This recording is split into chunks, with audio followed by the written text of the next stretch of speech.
tarde. Opa! Ó. E aí, tudo bem, galera? Boa tarde.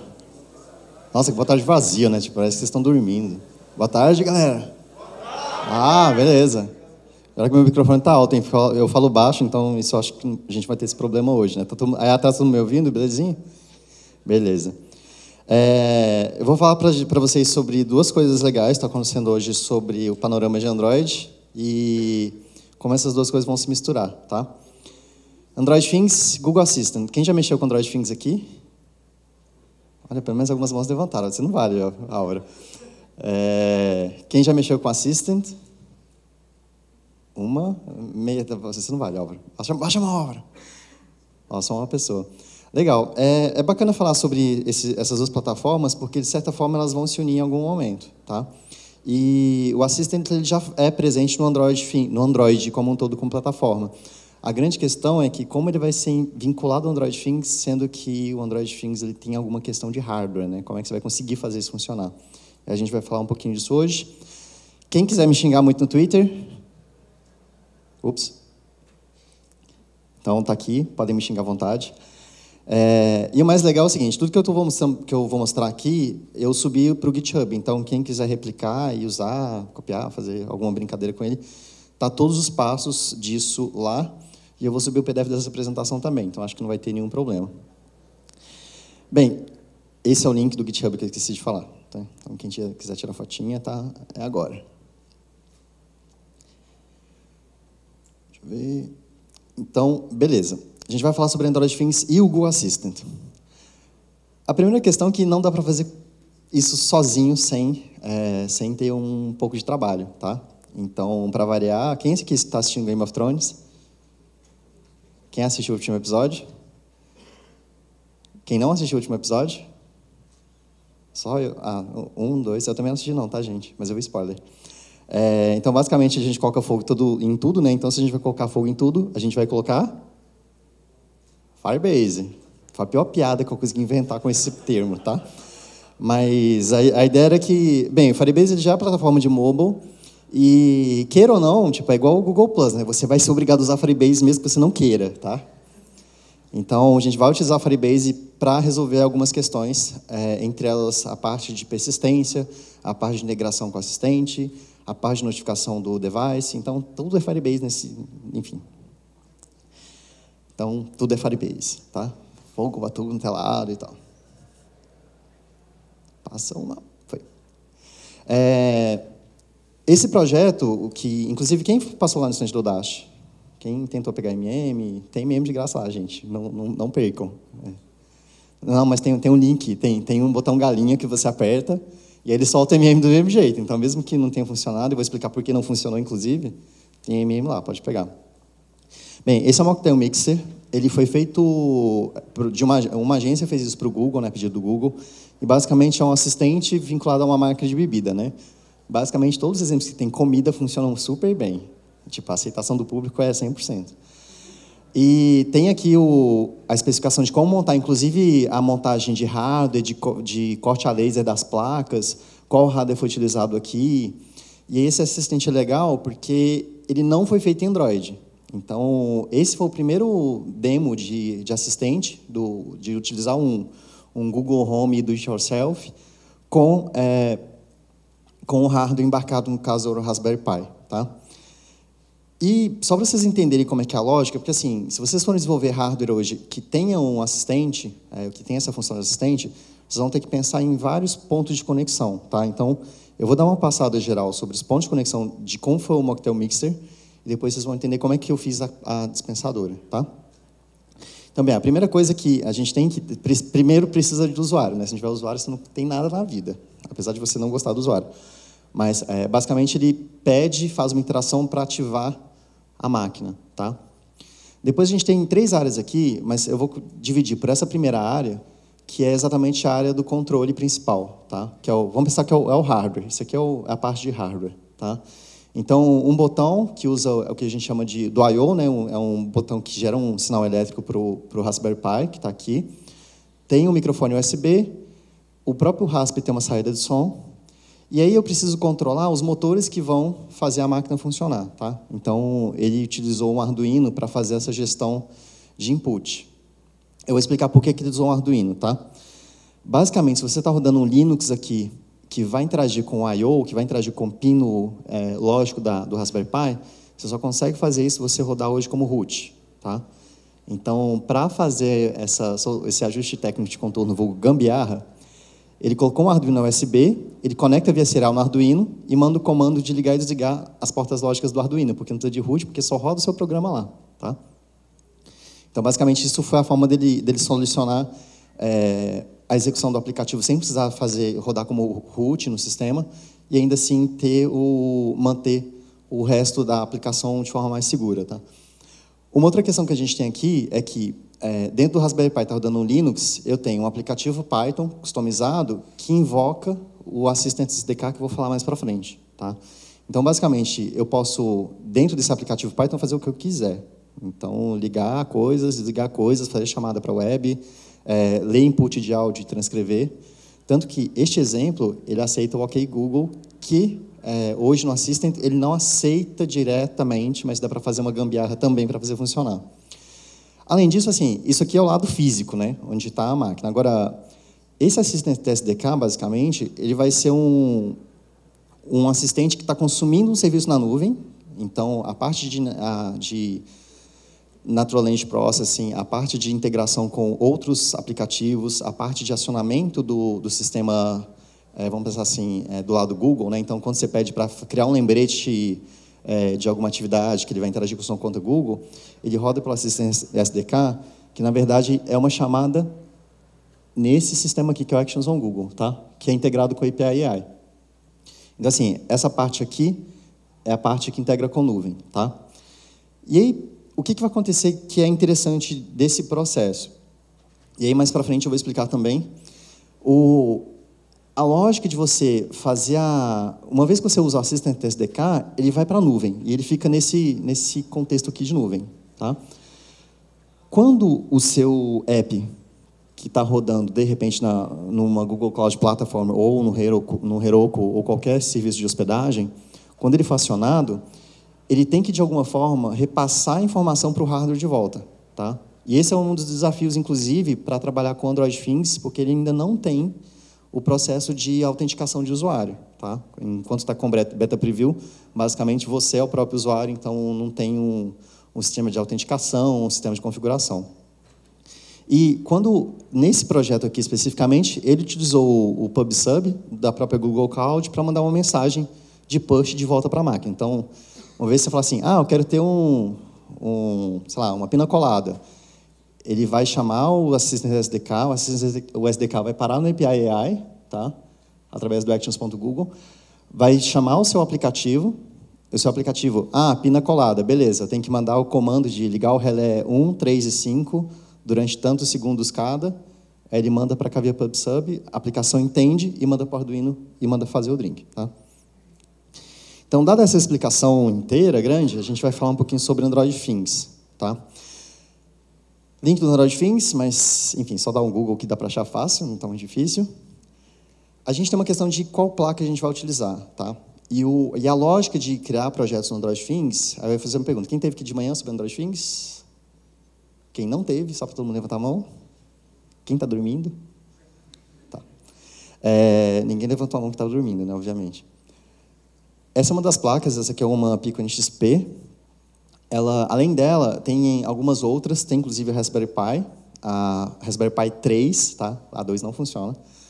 E tem algumas que estão no que eles chamam de Legacy, que é o caso da Intel Edison e do Joule, que foram, digamos que a Intel resolveu abandonar a IoT, alguma coisa assim. E aí não está mais sendo... Está suportada por enquanto, mas não tem garantia de que na hora que virar vai continuar tendo suporte para essa placa, tá? Embora eu achava que era a melhor placa para rodar isso, mas enfim. O que é legal do Raspberry Pi é que assim, ele tem alguns pinos aqui. Esses são todos os I/Os que ele tem, alguns pinos de voltagem, de energia. Alguns pinos, que são esses BCMs, são pinos que você pode utilizar, tá? Só que tem algumas especificidades sobre esses pinos, que alguns são de comunicação. Então, você só tem que tomar cuidado para não usar pinos de comunicação, para não dar interferência com o que você está fazendo.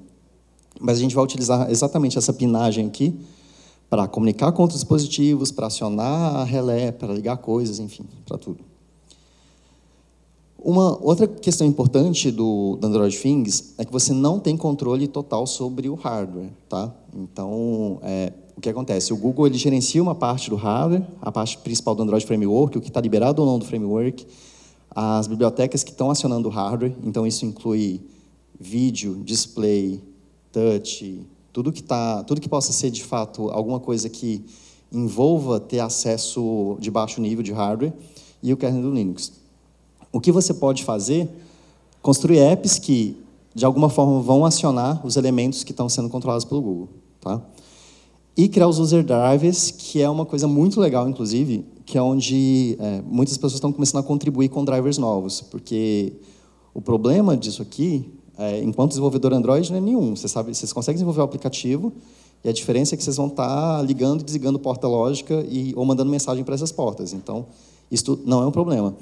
A questão que a gente tem aqui é que é muito legal ligar ou desligar a porta lógica, mas qual que é o protocolo que você tem que mexer para controlar um circuito que está nessa porta? Então, é aí que entra os drivers para você fazer a integração. Então, por exemplo, eu quero interfacear uma impressora térmica, que usa 2 pinos, mas é uma comunicação serial. Então, eu tenho que ver qual que é o protocolo dessa impressora e implementar no Android Things. Tá? Do lado do desenvolvedor, então, o acionamento de um aplicativo é o mesmo acionamento de um aplicativo Android, você vai ter que ter um manifesto, e a única diferença do manifesto é que você tem um intent que vai ter esse IoT Launcher aqui, que é o que fala para ele, oi, eu rodo no hardware. E tem algumas questões que funcionam ou não funcionam. Tá? A primeira, que é a mais interessante, porque basicamente vai contra o que o Google fez nas últimas atualizações, é que a checagem de permissão, antigamente ela era no manifesto e depois passou a ser real-time, porque fazia sentido você pedir permissão para o usuário identificar conforme a demanda. Né? Só que, imagina que você está numa geladeira, vai apertar um botão tipo, quero que você leia esse código para mim de barra para me falar que produto é esse. Aí, ok, tudo bem, você me dá permissão para usar a sua câmera? Você não quer essa a função da geladeira fazer? Não faz sentido, né? Então, basicamente, você tem que setar as permissões no manifesto, e isso é obrigatório, não tem jeito. E uma outra questão é o seguinte, não tem runtime check, tá? Então, se você não tem permissão, você não tem permissão e ponto. E uma terceira coisa sobre permissão é que, assim, se você for pedir uma permissão, por exemplo, que precisa fazer acesso à internet ou I/O, ou alguma permissão que poderia comprometer o sistema de alguma forma, ela só é ativada quando você rebuta a máquina depois da primeira instalação. Tá? Isso é um erro comum para quem está desenvolvendo Android Things, e acha assim, putz, não está funcionando, mas é porque tem que dar o boot inteiro do hardware mesmo, para iniciar seu aplicativo de novo com a permissão aplicada.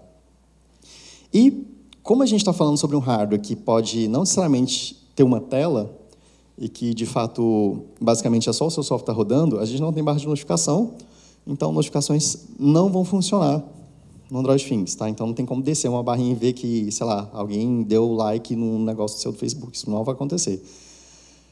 E a galera do Google recomenda não utilizar o Notification Manager. Tá? Mais para frente eu vou falar sobre isso também. Bem, o que roda e o que não roda no Android Things, tá? Aí eu vou perguntar para vocês o que faz sentido e o que não faz sentido. Faz sentido colocar publicidade no Android Things? Imagina, tá na geladeira lá, aparece um banner, Casas Bahia, me troque por metade do preço. Não, né? Tá. Android Pay faz sentido?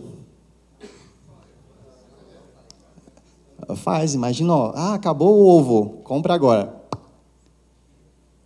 Imagina como é que ia ser? A Amazon fez isso com um botão. Bem, Drive.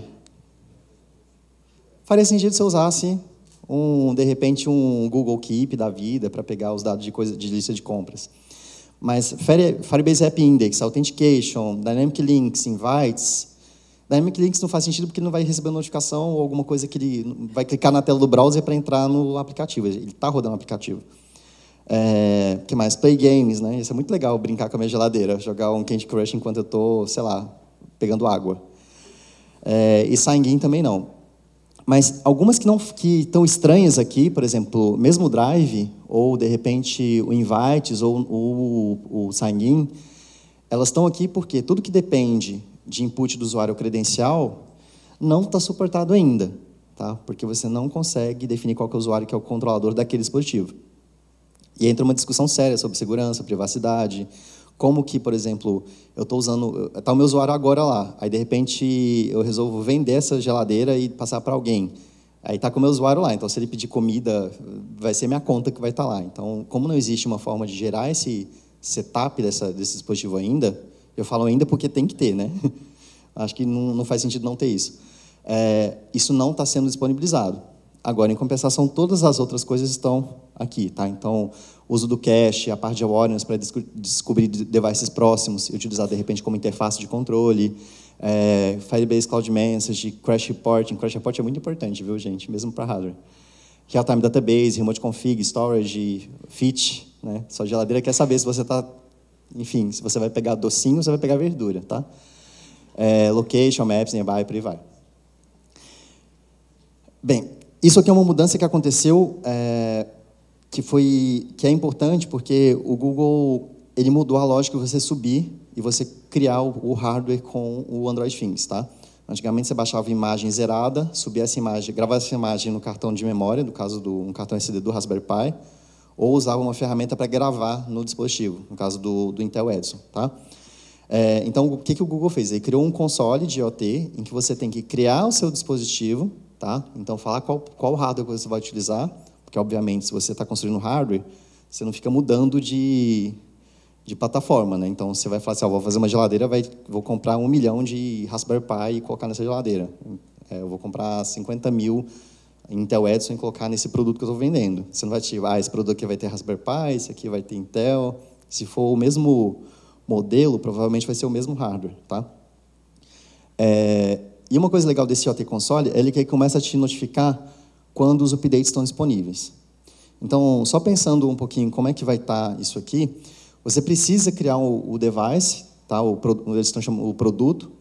Então, tem uma descrição do produto e o nome dele, e qual sistema, qual plataforma, né? Qual módulo ele vai rodar, qual o tamanho de partição, e se vai precisar utilizar o Play Services ou não. Quando você cria esse produto, o que vai acontecer? Ele vai te dar uma imagem de fábrica, que é a que você vai utilizar para desenvolver, tá? Então, ele te força a criar o que eles chamam de um pacote vazio, né? Um bundle, e dentro desse pacote, você define qual versão que você vai estar rodando. Então, se aparecer o print, eu tirei esse print ontem, tá? E hoje apareceu 0.5.1. Então, assim, o que vai acontecer? Quero trocar de versão, cria um bundle novo da versão nova, testa, roda o seu aplicativo, e aí depois, lá em cima, você vai ter o over-the-air updates, tá? Uma vez que você criou o bundle e baixou, quer dizer, você criou o bundle, ele vai gerar o pacote dele, tá? E depois que gerar o pacote, você baixa e faz a gravação do cartão de memória ou o flash do seu dispositivo. E aqui está o link do download. Então, você baixa esse build e instala. Então, diferentemente do que estava do jeito antigo, que você baixava a imagem, já gravava e começava a desenvolver, você tem que criar aqui. O que é legal, e por que é importante isso? Porque esse pacote ele é assinado e o consumo de recursos desse projeto é contabilizado por esse produto. Então, eles sabem, basicamente, qual é o hardware que está rodando, qual produto está rodando, ele consegue te dar a estatística de uso desse hardware. E o over-the-air vai te facilitar também na hora de fazer a distribuição disso. Então, o hardware vai se auto-atualizar, saiu a versão nova do Android Things, ele vai se auto-atualizar, por aí vai. Então, bem, basicamente, esse é o lado do Android Things, né, mas a gente tem 3 coisas para lidar aqui. Então, Android Things, Actions, SDK e o Firebase. Vamos falar um pouquinho da questão do Actions, tá? São 2 coisas que a gente tem que tratar aqui. Uma questão é o Actions em si. Então, é onde vai estar a parte de hardware, onde vai estar a parte de software e a parte do agente que vai interagir com o seu dispositivo, tá? Então, basicamente, o que eu estou falando? Se você vai criar um hardware que vai ter o assistente embutido, ou se você está criando um aplicativo para o Google Home, você vai utilizar o Actions, não importa como, tá? Agora, se você quer que o seu hardware tenha uma integração com Actions, você vai ter que implementar o Assistant, tá? E aí, como é que começou essa brincadeira do Assistant? Basicamente, o Google entrou com um projeto com uma revista chamada Magpie, e nessa revista, eles soltaram um kitzinho de hardware, que é esse AIY-projects.withgoogle.com, que é uma plaquinha que integra com o Raspberry Pi e você consegue montar o seu assistente formato cardboard, né? Eles têm uma pira com papel, é incrível. E aí, pensando nessas duas questões que a gente tem aqui, nesses dois modelos de construção do hardware, o que a gente tem que discutir, tá? É como que a gente vai fazer essa integração. Então, do ponto de vista do Actions, de criar vamos pensar, criar o app ou criar o bot, que o Actions basicamente nada mais que um bot, você tem que começar a discutir qual que vai ser o tipo de integração. Quando você aciona e fala, tipo, ok, Google, chama meu bot, chama meu aplicativo tal, eu nunca consegui encontrar um nome decente e fácil de falar no Google Home, tá? Quem me conhece pelo Oi Casa vai entender por quê. O Assistant, ele trata toda a questão de interpretação de texto, processamento natural de linguagem, gráfico de conhecimento, machine learning, ranqueamento, perfil do usuário e a parte de text-to-speech, de pegar o texto de volta e falar. Ele trata disso tudo. Ao mesmo tempo, quando você pede para chamar um aplicativo, você tem que trabalhar exatamente nesse esquema de perfil de usuário, né? Então, quando ele invoca seu aplicativo, ele vai chamar algum tipo de sistema, seja esse Conversation API ou seja o próprio Actions SDK. Tá? O Conversation API é o que está vinculado com as plataformas do API AI, ou se você criar o próprio servidor, que vai responder para o Android Things. Para o Android Things não, desculpa. Para o Google Assistant. Uma vez que ele responde, o usuário começa a criar um processo de interação. E esse processo de interação é interessante que você desenhe ele. Então, quais são as saídas, quais são, para cada etapa de, tipo, eu quero pedir, por exemplo, o Uber fez um aplicativo para o Google Home. Então, você começa call me an Uber. Aí o Google Home entende que call me an Uber tem que chamar a aplicação, faz uma chamada para o servidor do Uber, o Uber retorna, ok, aqui é o Uber. E aí o Uber sabe que aquele Google Home está na casa do usuário, então ele sabe qual é o endereço de destino. Eu posso chamar, tem um Uber X daqui a 5 minutos, posso chamar? Pode. Aí, ok, olha no seu aplicativo para ver mais detalhes, definir a rota para onde ele vai. Mas eu posso falar assim, call me an Uber to work. E aí o assistant entende que to work corresponde ao endereço de trabalho que está configurado no Google, e aí ele já passa o parâmetro do endereço para o aplicativo do Uber. Então, na hora que o Uber chegar, ele já sabe para onde é que ele vai ir. E aí é importante que você desenhe isso. Tá?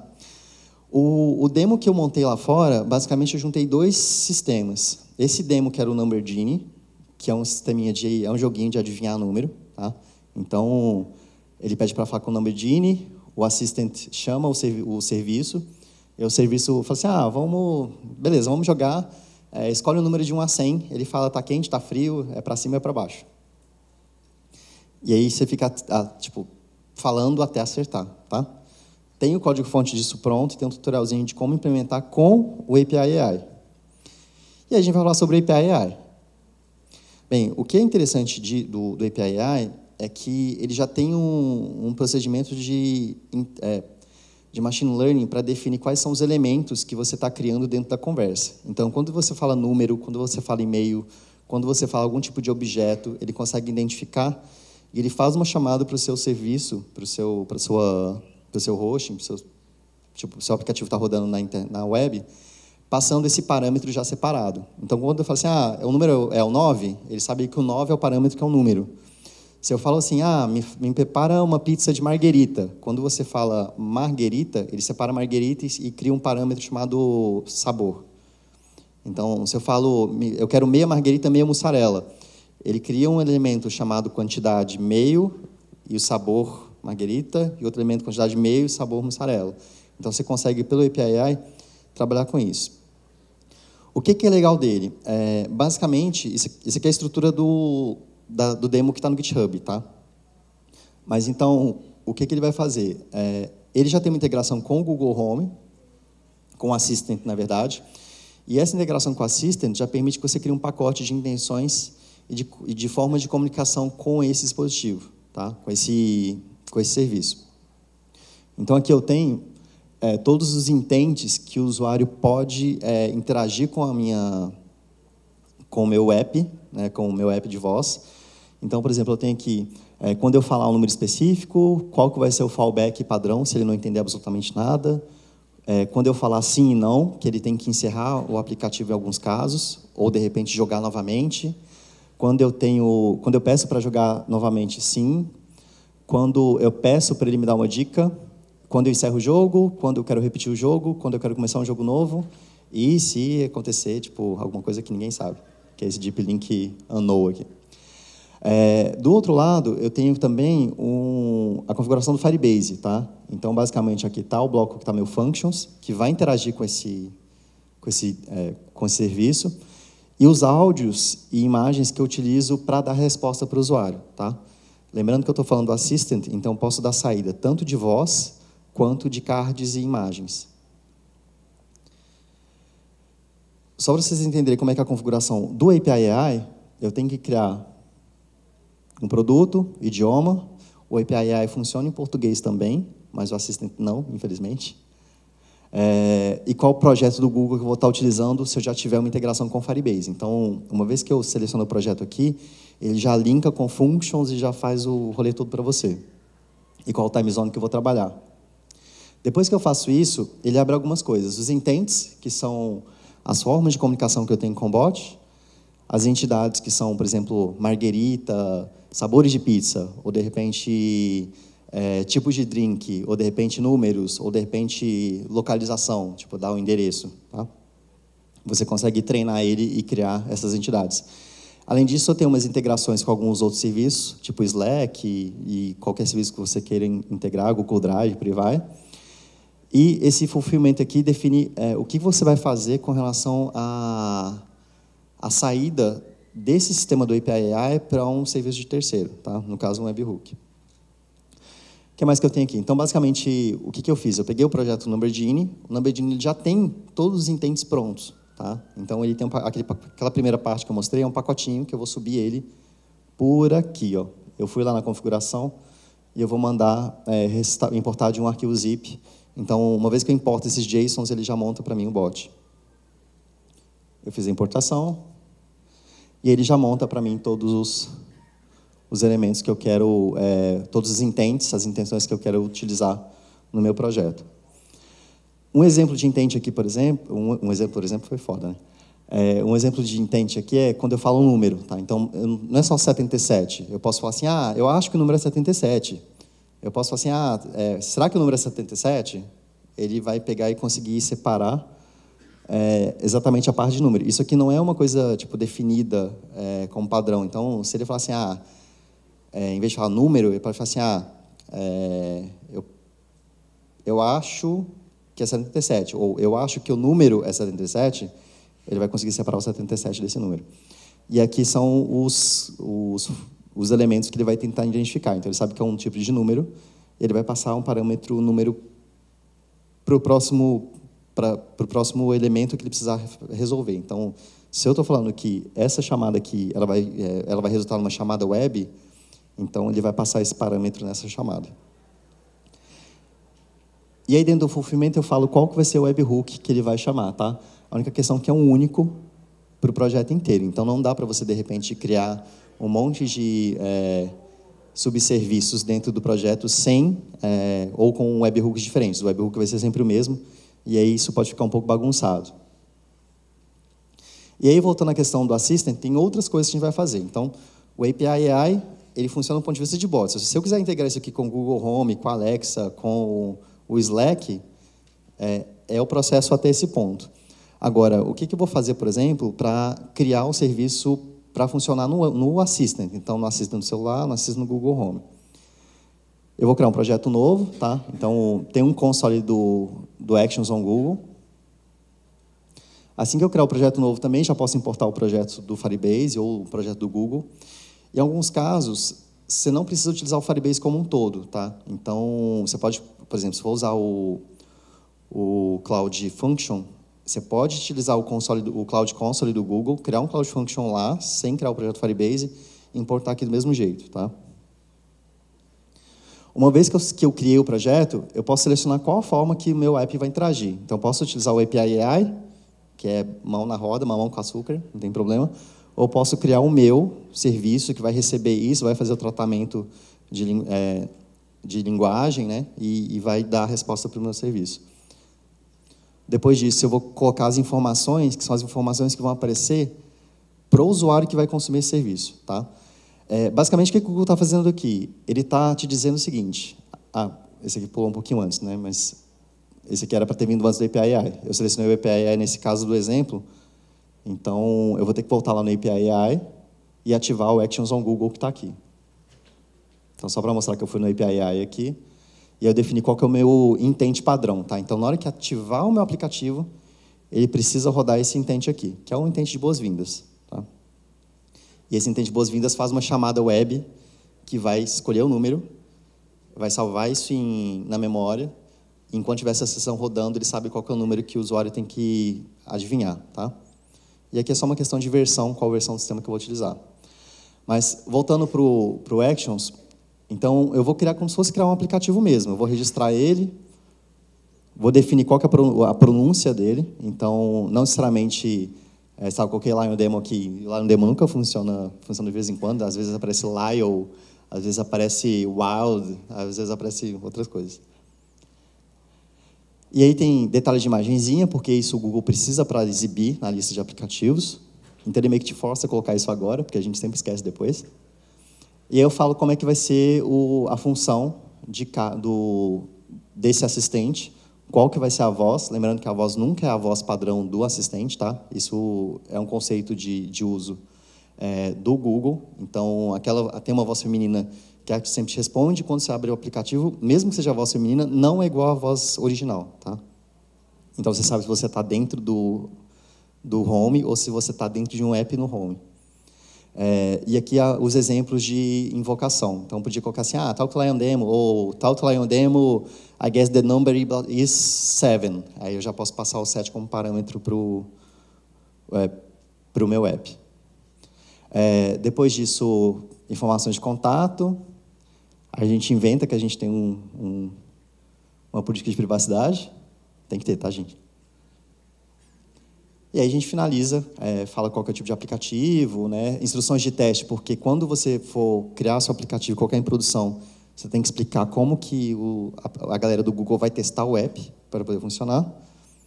E se vai utilizar as transações que envolvem cobrar o usuário de alguma coisa.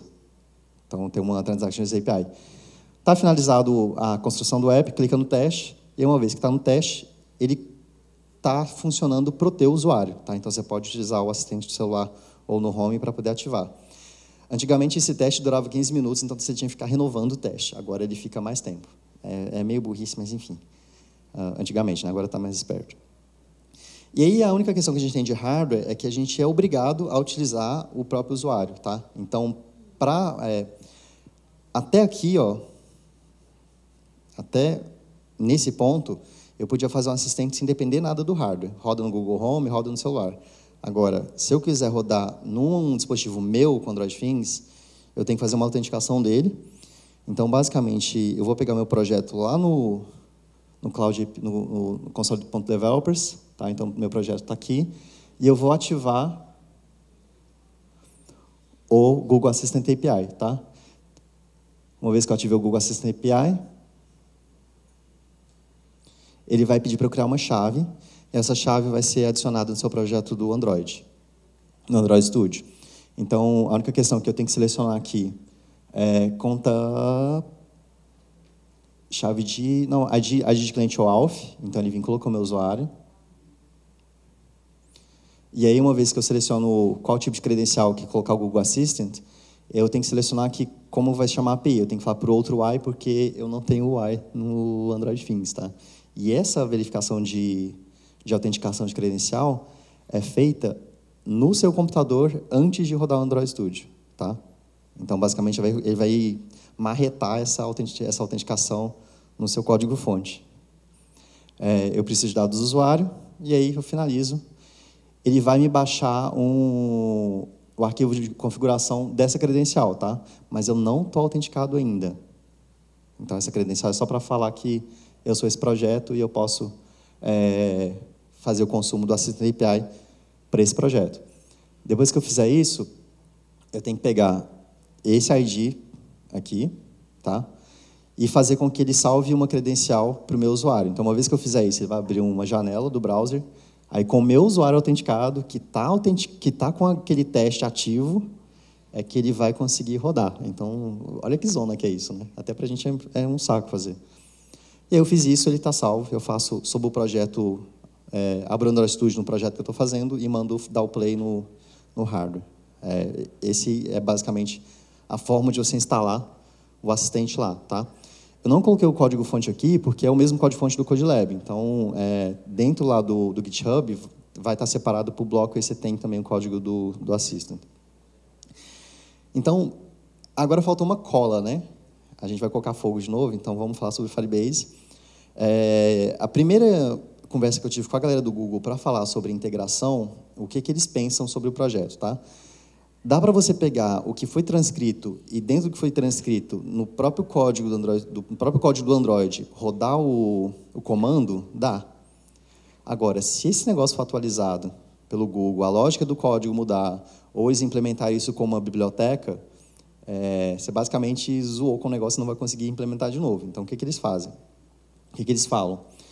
Cria um sistema meio que modularizado, então essa parte do assistente está num bloco, a parte do seu aplicativo que vai fazer a comunicação com o hardware, que vai fazer o que o seu hardware faz, está no outro independente.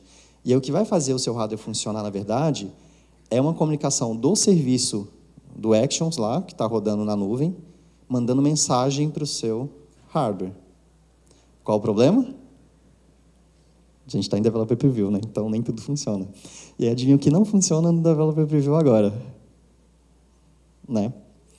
A gente tentou implementar com o Firebase Cloud Message e não funcionou porque eu não consigo habilitar o serviço do Firebase Cloud Message. Provavelmente porque eu não consigo criar a página de autenticação do usuário. Então, eu cheguei a reportar isso lá e eles estão vendo. E a outra coisa que eles falam, isso aqui é as coisas que eles falam que funcionam, né? Aí as coisas que eles falam que não funcionam, que inclusive a autenticação, ela funciona, tá? Mas tem uma gambeta isso aqui. É uma gambiarra, um ajuste técnico, uma solução técnica de contorno nível hard. Vocês lembram como é que funciona o Firebase, a página de autenticação? Quem sabe me falar? Eu posso autenticar com o quê? Vamos lá. Google, né? Óbvio. Facebook. LinkedIn não. LinkedIn é Microsoft. Cara, nunca eles vão deixar a Microsoft colocar o pé. Hotmail é da Microsoft.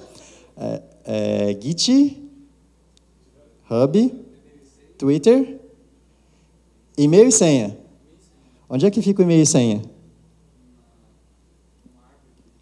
Numa árvore que ele cria. Então, se ele controla... Ah, tá. Então, basicamente, você pode criar um e-mail e senha para esse hardware e utilizar esse e-mail e senha como autenticação. Isso vai te permitir, por exemplo, uma coisa muito importante, que é setar a permissão do Real-Time Database, tá? Porque se você não fizer isso aqui, o seu acesso do Real-Time Database ali, ó, é anônimo. Então, se o acesso é anônimo, né, você vai pegar o root lá do Real-Time Database e pode escrever true, pode ler true. Aí o usuário seta uma banana no root do seu app.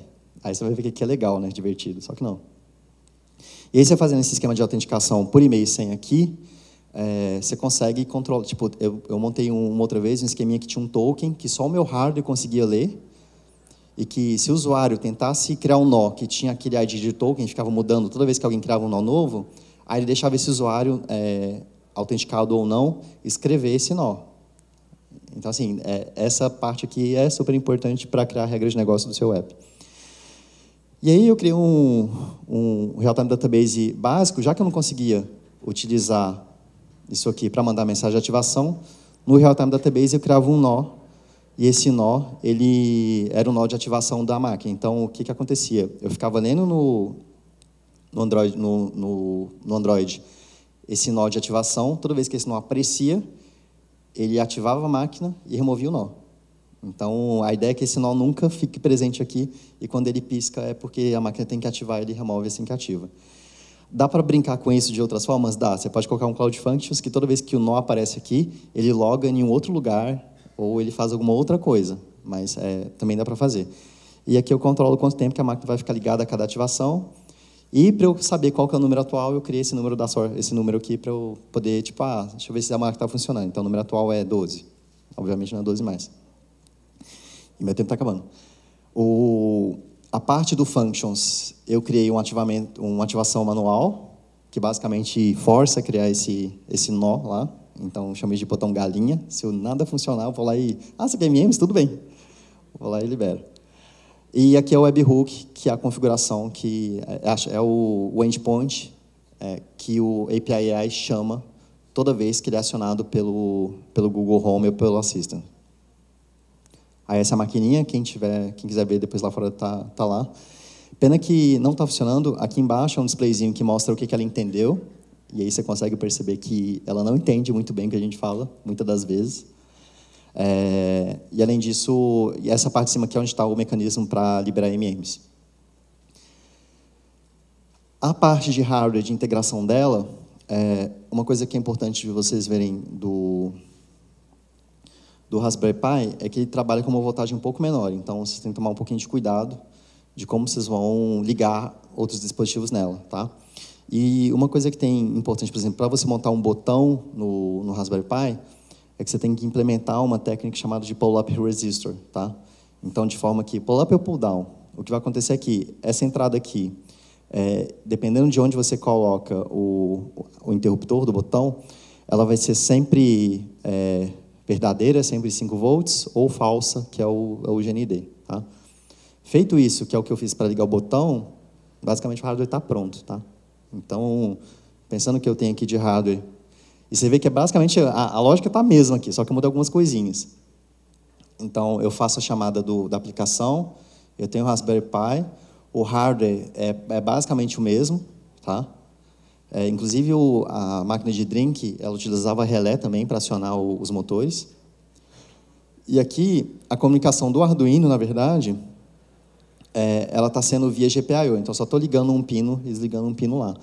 Mas a diferença é que, em vez de rodar Python, eu estou rodando Android Things, então não tem problema de permissão de GPIO, tá? Porque eu pedi no início do boot lá.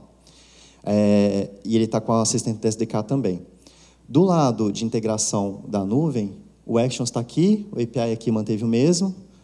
O webhook, em vez de comunicar com um serviço cloud qualquer, ele está comunicando com o Cloud Functions, e o Cloud Functions injeta o comando via Realtime DB. Então, a lógica de comunicação é praticamente a mesma. Eu queria muito que aqui fosse um Firebase Cloud Message, tá? Mas não foi dessa vez. Então, foi legal porque, brincando hoje, eu consegui rolar 500 ativações e aí eu descobri que, se você apertar muito o botão, era para estar animado. Deixa eu ver assim. E as pessoas testaram muito e o que acabou acontecendo é que não deu para ver aqui, mas eu estourei a cota hoje. Bem, é isso, eu acabei meu tempo. Quem quiser ver o código, brincar, vou estar aqui mais tempo, então, se alguém quiser conversar lá fora e bater um papo sobre Things e a parte do Assistant estou à disposição. E quem não quiser conversar agora, quiser conversar comigo depois, manda um e-mail para mim, lá no Dash. Obrigado, galera.